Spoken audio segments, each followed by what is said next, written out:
everybody, it's Gigi Girl, and I'm going to share with you some games that we played last night at my sister's house for family game night. It was the first time in 7.5 months since we were together on New Year's Day that we were able to get together and play some games because of COVID making it happen. It was awesome. We had a wonderful dinner. We had an evening of games, made a quick trip to Sonic to get milkshakes, watched music videos on YouTube. It was just a blast. It had been too long. We needed that time, and God blessed us, and we had an awesome, wonderful time. So I'm going to share with you some of the games we played. I posted a quick video on Instagram, but told my followers I would go into detail about the games over on my YouTube channel because I have more time to explain everything. I'm going to try to do the games in the order we played them. I'm not sure if I'm going to remember who won what because I think I lost a lot of the games. Maybe I'll remember what I won. But anyway, boo-boo, if I don't get the wins and losses correct, forgive me because I'm trying to win, okay? All right, so while we were waiting for the dinner to get finished, I introduced my niece to this solo gameplay. It's Abandon's Labyrinth Escape. It's a solo gameplay. It's cards. You take the cards and each card gives you a direction and you keep building a maze, and the cards tell you how many cards you can pick. If you hit a wall, do you have a special effects card that can blow the wall up, that can allow you to go back to another passage? Do you have stairs that can let you go back? Unfortunately for me, I collapsed my pathway and lost the game.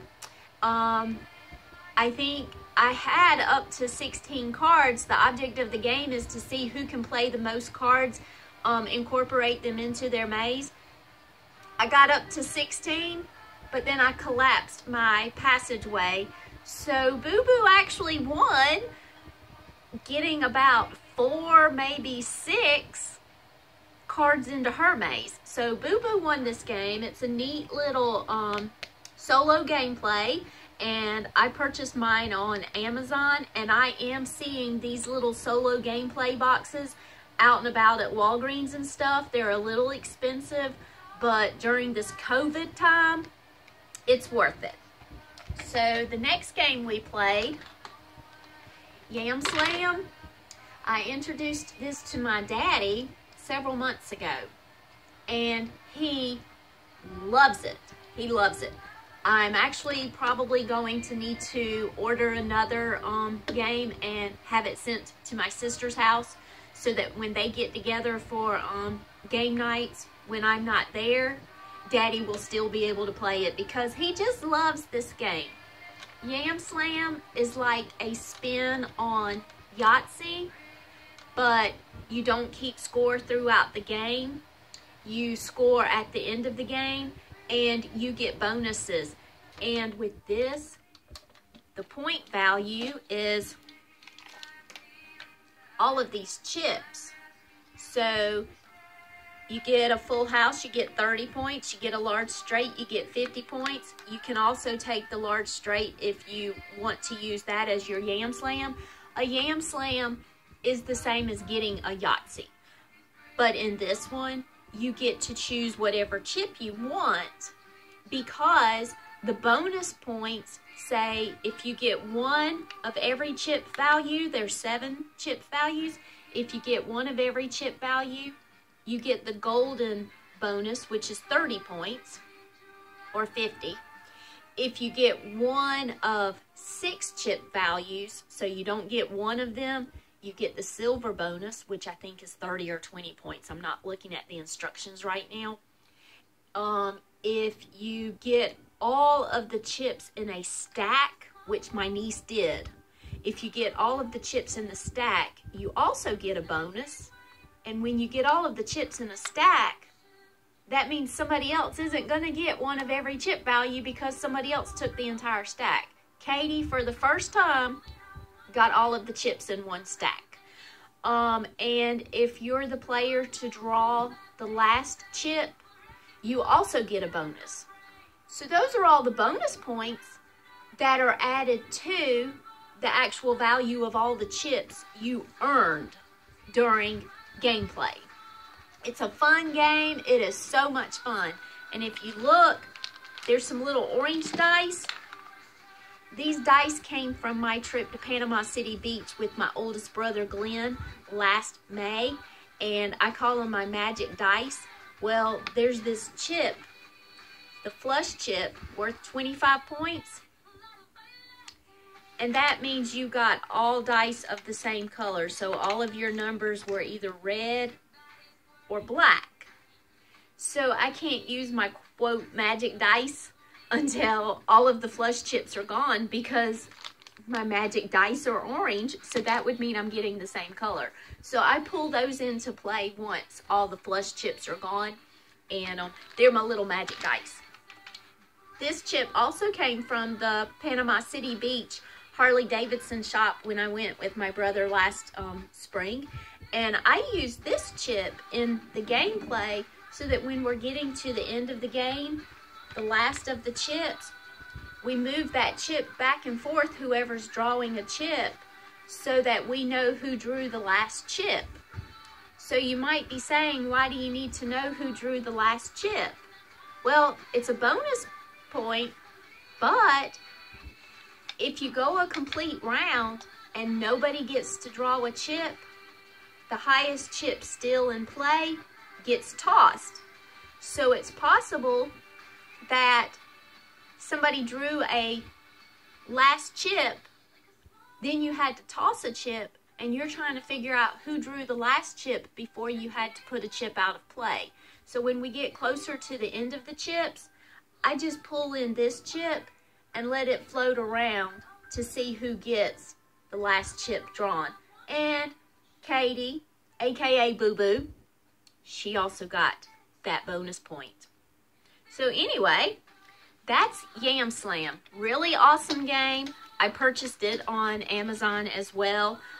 There's some different versions just depending on what level you want as far as game 10, surface area, and what color scheme you want. But it's a pretty good game, and it's just awesome. The next game we played is Roll It. Roll It is manufactured by Goliath Games. This game is also at Walmart. I ordered it from Amazon because it was getting a lot of really good reviews. And then one day I was at Walmart and I saw it at Walmart. Now, Roll It. If you are familiar with the game Othello, the little black and white tiles, little round disc that you flip back and forth to try to capture all of as many tiles on the game board as possible, this is comparable to Othello, but Othello only allows 2 people to play, and Roll It allows 2 to 4 people to play because these little balls, they're little plastic balls. They actually roll, and what they do is when they're rolling, you are changing the color to take over your color. I'm trying to get this box open, and I'll show you. Okay, so see the balls? They roll. So all 4 colors are there. This is half the game board. You have to assemble it when you play. But when it's in play, there it is. So somebody's yellow, then somebody else comes and changes it to red, and then somebody else comes and changes it to blue. So it's the same gameplay as Othello. You just get to have more players play. And Boo Boo, my sister, and I played, and I was not doing well. But the cool thing about Roll It is the less colors you have on the board, the more chance you have to take over more colors later because you can roll more colors. So I was basically losing, and then toward the end, because I didn't have that many green balls in play, I took over the gameplay toward the very end, rolled a ton of them, and there's 64 balls on the completed game board, and I ended up winning the game. So I did win a game because Katie won Yam Slam. Katie won Abandons, Labyrinth Escape. I won Roll It. Okay, the next game we played was Rhino Hero Super Battle. This is by ABBA, and it can say it's coming from Germany or Japan. This game is getting rave reviews for family gameplay on Amazon, especially during COVID. It's probably intended for younger children, small motor skills, concentration, whatever. But adults, children, everybody are getting into this game, just having so much fun because it's just loads of fun. It reminds me of the building the house of cards on the Brady Bunch when the kids were fighting over who was going to get the greenbacks stamps, and so they did the House of Cards challenge, and whoever built the highest house of cards without the cards crashing would get the stamps. Well, that's what this reminds you of. You build, and the game gives you floors and walls, and you have to build the floors and walls up, and then if your card tells you you have a monkey, you have to hang a monkey from the floor, and then you roll a dice to see if your superhero gets to go up or down the floors. And the superhero battle, this version specific, is if somebody lands on the floor with somebody else, you have to battle out to see which superhero gets to stay on that floor. So if the person with the highest number on their dice, they get to keep the floor, and the person trying to defend the floor has to move down one floor. So that's the Rhino Hero Super Battle. There is a Rhino Hero. The Super Battle throws in that challenge. We collapsed it several times while playing, but because we didn't totally destroy the structure, we just kept moving forward, and I think the highest we got was 4 levels. My superhero went to the highest level. I know Katie and I both crashed it several times, so I'm not sure who really won the game, but mine did get the highest level, so maybe I won. I don't know. Boo Boo, you think I won? Just give it to me, huh, to make me feel good. Okay. The next game we played, we finally played Ticket to Ride, Rails&Sails. I call it the Wabash Cannonball meets the Titanic. This is the granddaddy of all Ticket to Ride games. I have 13 versions right now of Ticket to Ride, and that's because several of the game boxes will give you a 2-sided game board, so you have 2 different countries or 2 different maps. So with that, this specific one, Rails&Sails, gives you the Great Lakes and the world. So that was two versions in one box.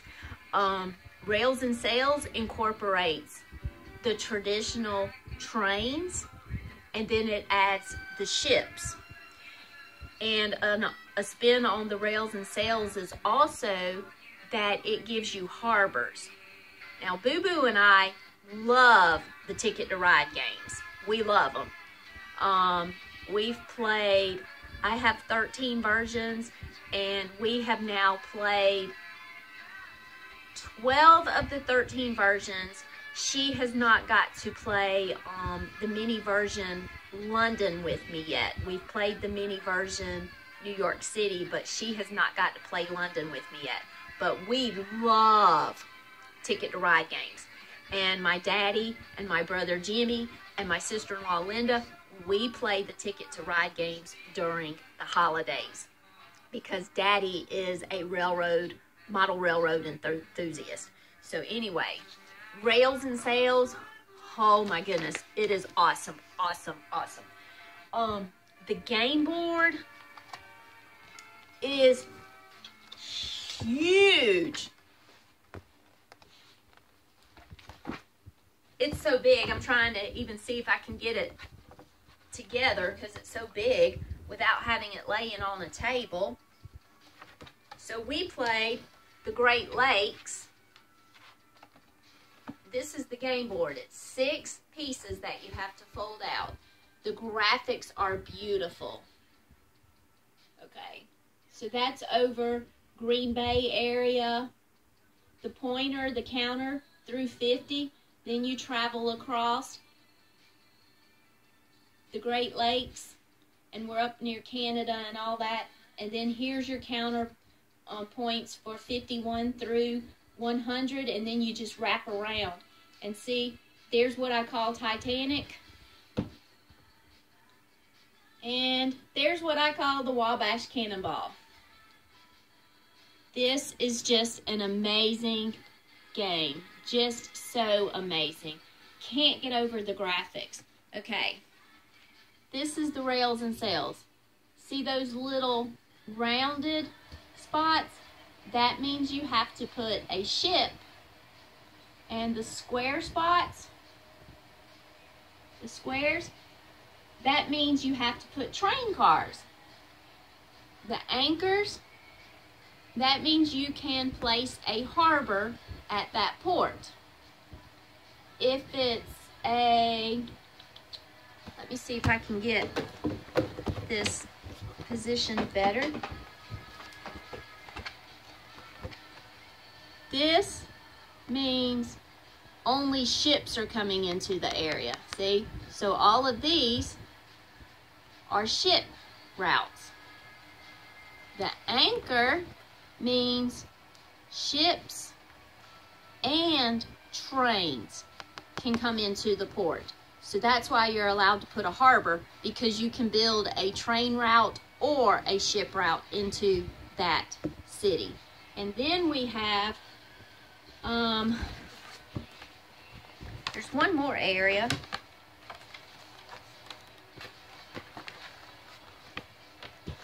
We have these little symbols. They're actually locomotives.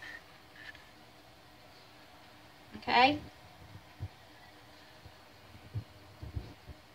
And that means only the trains go into the city or the station, so you can't build a harbor because the ships don't have access to it. See? The route is square instead of round, so that means you can only build with trains. If you have not played Rails&Sails yet, Rails&Sails, it is so awesome. It's a little expensive, which of course the Ticket to Ride games are expensive. This one, I paid like $89 on Amazon, and I purchased it probably a year or two ago, and we were trying to get up enough courage to actually attempt to play it. The prices are going up now with so many people trying to get stuff that they can do while sheltering at home and everything else. The prices are going up. I got it when it was at its lowest price, and $88 to $100 is really steep for a game. But Katie and I just love the Ticket to Ride games so much, so it was just a good investment, and last night we had a blast. But those harbors, oh, getting used to how to do those harbors and keeping all the pieces and cards, because you had to keep up with ship cards, and you had to keep up with train cards and ticket cards, and some of the ship cards had double ship values. And to build a harbor, you have to have an anchor on every card you're playing. So it was like, ugh. But once you get used to it, it's an awesome, awesome game. the final game of the night, we played the Little Master Chef. It's a card game. You're trying to complete 3 food dishes before your opponents complete their 3 food dishes. You're given a menu card, and you're given a list of items on the menu, and it tells you every ingredient that has to be in the dish, and it tells you if there is a kitchen piece of kitchen equipment like a frying pan or a toaster or a skillet. It tells you what piece of equipment you also have to use to prepare the dish. And you get money to put in a locker. I call it my tip jar. And as you play, there are certain action cards that allow your opponents to take your ingredients, swap out ingredients. They can even steal your ingredients, even your completed dishes. So you're all trying to get 3 completed dishes to win the game, and you complete a dish and somebody else comes along and takes it from you. Well, you've got your deny card. You can deny the action, but then guess what? They can use a deny card, reverse the action again, and go back into gameplay with wanting that equipment. Once you start building your menu items, you have to leave them visible to everybody, and you have to leave them in the order you're building. So if you start working on a hamburger, you can't take the hamburger ingredients and move them to another menu item. So somebody can figure out what you're going after, and they can say, oh, she's trying to build the hamburger, and they come in and take some of your ingredients from your hamburger, or they take the whole hamburger because they realize all you're missing is the frying pan or whatever.